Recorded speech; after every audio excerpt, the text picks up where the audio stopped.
Now, here's something I haven't done in a long time, thanks to COVID or whatever.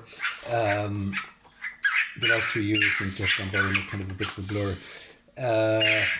I wanted to show people how to care for how to care for a young bird that falls from a nest.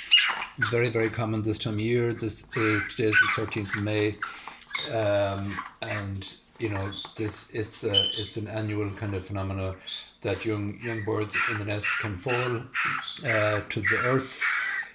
And sometimes, whereas it's recommended that you leave the young bird on the ground, and that the parents will always know what to do or how to care for them and still be able to feed them even though they're on the ground. And I absolutely, I hear that whole sentiment and I understand it. Sometimes circumstances kind of prevail against that, and that the bird may be at real risk. And sometimes circumstances can differ just completely, as in this scenario here, where a pet could end up, one of your household pets could end up bringing a very young vulnerable bird into the back door, which is what happened here. So I am going to show you what I am talking about. Look at that for a pretty face, Mother of God. This is a baby jackdaw, obviously, by the sound of it. This is a little bird that I don't know where it came from. I don't know which nest it came from. He literally was presented here in the mouth of I have this little old dog, little female dog, and her sense to nurture anything she picks up from the ground, even though she's 17 years old, anything she picks up from the ground, she wants to mother it, regardless of whether it has a heartbeat or not. So she has this natural instinct. So she arrived in with this in her mouth. So I said I wasn't able to source the nest which it came from to try and put it back in with its siblings. I have a big garden here, so it literally could have been from anywhere. If you put it back into the wrong nest, obviously the nest that you put in, if it's incorrect, the birds owning the nest will kick the chick out. Luckily enough, my little dog, she didn't want to eat it right about that. She wanted to nurse it, which she's not able to do. But so the chick was very, very young. I would say only a couple of hours born. It was at that. It definitely wasn't a full day old when it arrived here. It was tiny, completely bald, blind. A newborn chick. Actually, some of the shell that I had hatched from was actually still stuck on the skin. So I'd say it was only just a couple of hours old. So big task. It takes a little bit of research to say, okay, what am I going to do? So I'm lucky enough in that I have. I'm familiar with looking after birds all my life. And I was lucky enough that I had a what's called an intensive care unit. It's a small compact unit. I'll show it to you here in a few minutes, and I'm putting this guy back in. It's fantastic for emergencies. If you ever have a sick bird or a vulnerable bird that needs artificial heat sources for a while. So I got the machine. I got the machine plugged in. In the meantime, I grabbed this little fella. I wrapped him in kitchen toweling, hot water bottle underneath him until the machine heated up. And no, actually, I actually did think it was dead initially, because he was stone cold effectively. But I just thought that I saw a very faint movement in the skin, very significant, resembling a possible heartbeat. So I give it the benefit of the doubt. And within a half an hour in the intensive care unit, um, the heart started beating properly again. So it was touch and go for the first night, because, as I said, you just have to familiarize yourself again with what to do, and how to look after them properly, how to look after them safely. I had to start doing my research again, say, what am I going to do, what am I going to feed it with. So here we are 2 weeks later. I'm sorry I didn't keep images of the first couple of days, but I didn't think it was going to make it. So here, I think, what age is he here? It's about 10 days ago, maybe 12 days ago. So he, I'm saying he just for no reason. It's doing incredibly well. What I'm using here, this is real layman's approach to helping out these little delicate birds. I'm using a soup bowl here. I probably shouldn't be showing the label in case people think I'm endorsing some product. Wait, I'm not. But just a little plastic container. I like these these little soup containers. These are the microwavable containers, or whatever you call them, like Tupperware. I like them because you can put them in the dishwasher and you can sterilize them and clean them. And they're ever so handy for a small bird like this. Like, he will manage easily, comfortably for another few days in this. I'll obviously have to upgrade his cot, as I'm calling it. But yeah, I have something backed up for that. But I just wanted to show you, just in case any of you have come across a situation in the last couple of weeks, or will do over the next number of weeks, where you come by a bird and you don't know what to do, and you aren't close to a bird or animal rehabilitation centre, or you just don't have the advice on what to do. This is what I did. And as I said, I don't proclaim myself as an expert in any of this at all. I'm kind of just using kind of instinct. So I initially, it was very small feeds on a regular basis. That was kind of my motto: small amounts regularly. So I never kind of overwhelmed its crop with too much, and that seemed to work. I am using now, because he is nearly 2 weeks old. Initially, what I was using was very, very soft products. So stuff like wheat flake, kind of mushed up, very soft. Predominantly wheat flake, actually, that was kind of crushed in warm water, so there was moisture. He was able to swallow it readily. I don't like tube feeding, even though I am competent at it, and I know how to do it. This bird, I've often done tube feeding with pigeons. This bird is different because the parents, I want its instinct to stay in still. I don't want to interfere with its instinct, because this is a bird that will be going back to the wild when he is strong enough and ready enough and able to fly and able to fend for himself. So I wanted to do similar to what I would imagine jackdaw parents do. And I did use stuff like grub and worms, mealworm, and that really got him started.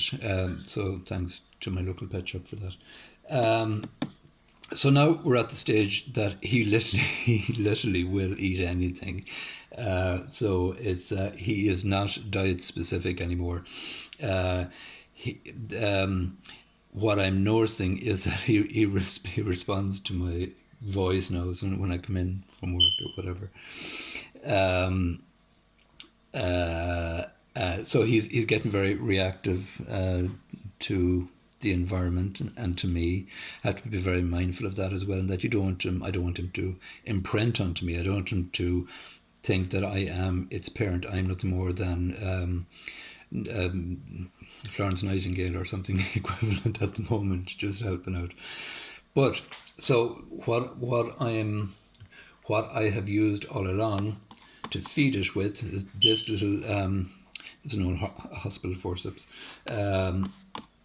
So it has the same beak effect, if you see what I mean. So it resembles that how the parents would feed them.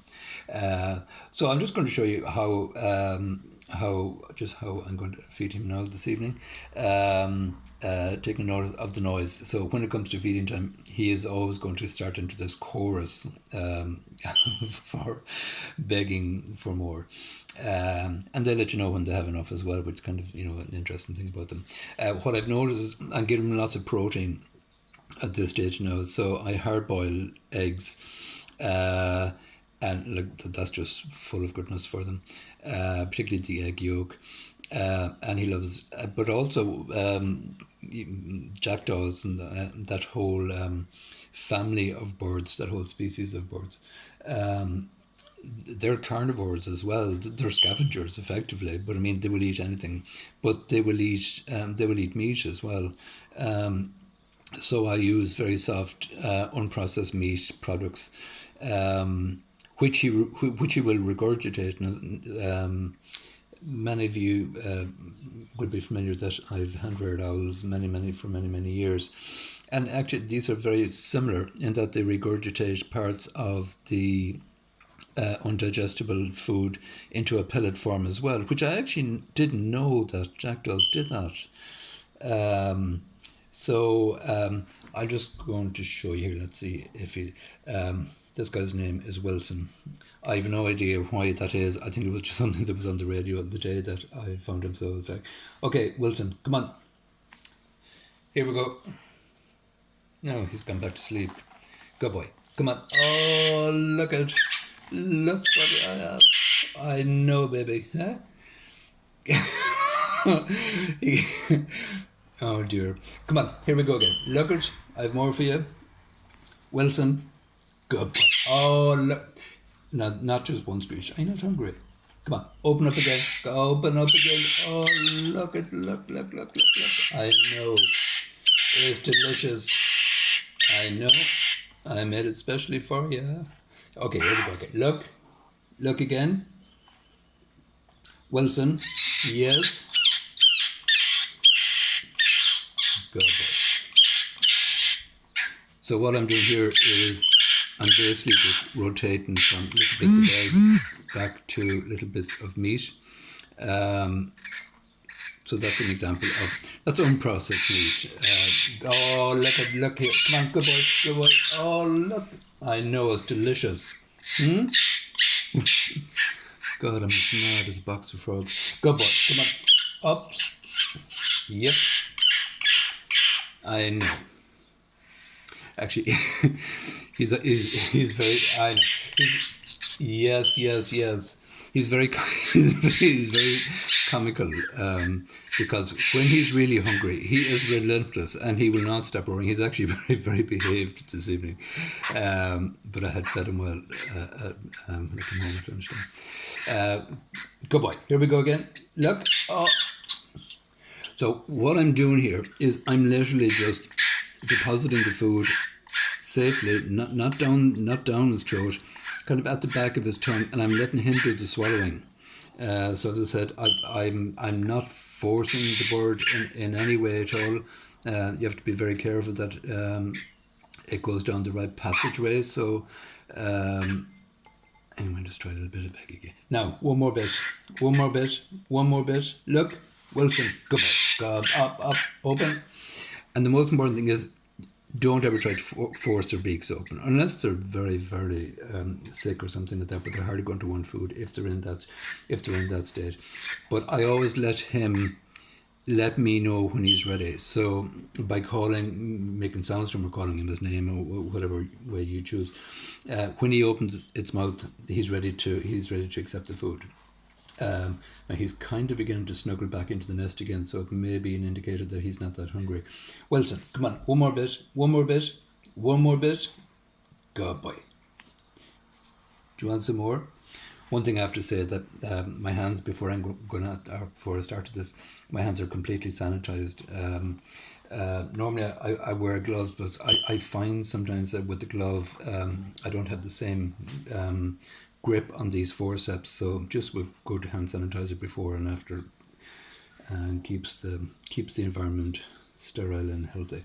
Do you want more? Good boy, come on. No, I actually don't think he does want anymore. It'll probably be around 8 o'clock this evening that he gets really hungry again. And that is another thing that he does. What he's doing here is he's turning away from me. So that's saying, yeah, that was great. I've had my fill.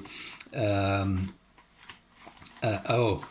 another thing that they do as well, for those of you that are not familiar, is young jackdaws will always defecate outside over the nest. Very clever birds, actually. They will never ever dirty the nest. So with these soup bowls, sometimes when you see him backing up like that, he's always going to defecate completely out over the perimeter of the nest. So that's why I always have a protective. I thought he was going to defecate there. So now, as you can see there, he's turned away completely, and that's him effectively saying that he's had enough. He's such a delicate little thing. You'd hate to see anything happen. And as I said, it's always nice to be able to, to be of help, no matter how small or big. And it's lovely to see them survive. Sometimes they don't, and that's just that's part of the reality as well. So what I'm going to do now that he's settling. Actually, he wants to go back to sleep again. They're literally just like they're babies. They eat and they sleep and they poop. But he's even beginning at 2 weeks. He's actually beginning to throw out feather quills. You can just see them developing here. So he's doing very well. So that's the mixture that I make up. So as I said, and always make sure that there's an element of a certain amount of moisture in it. The meat, the unprocessed meat is fantastic because there is always moisture in the meat. I'm always very conscious. I don't give baby birds like this water to drink. You don't dip their beaks in water because they're not able to consume it. So I always use just a high moisture content in whatever food product I'm using. They're an acquired beauty. But he has character. He's comical, and he'll make a lovely bird. So this is the unit that I was talking about. It's a small, compact. I don't know what dimensions it are. Ever so easy to regulate with my dial here on the top. I have a ventilation exit point there. And literally all you do is pop him back in again. Sounds as though I'm cooking him, but it is actually an incubator. So here we go. Now, the minute I put you back in, you're calling for more food. Wow. Hang on a second. Wilson, do you want some more before? Do you want some more? No, okay. We'll let you back to sleep. We'll let him back to sleep. So that is the young jackdaw. As I said, this might be helpful for people that may come across a bird of whatever species. It could be any species. You don't always have to have one of these. I have one because I have a lifelong interest in birds and kind of rehabilitation. So I always have something similar to this, or maybe bigger brooders. But you can improvise. You can create artificial heat sources. As I said, I managed to save him for the first couple of hours with a hot water bottle, and having him wrapped in kitchen toweling.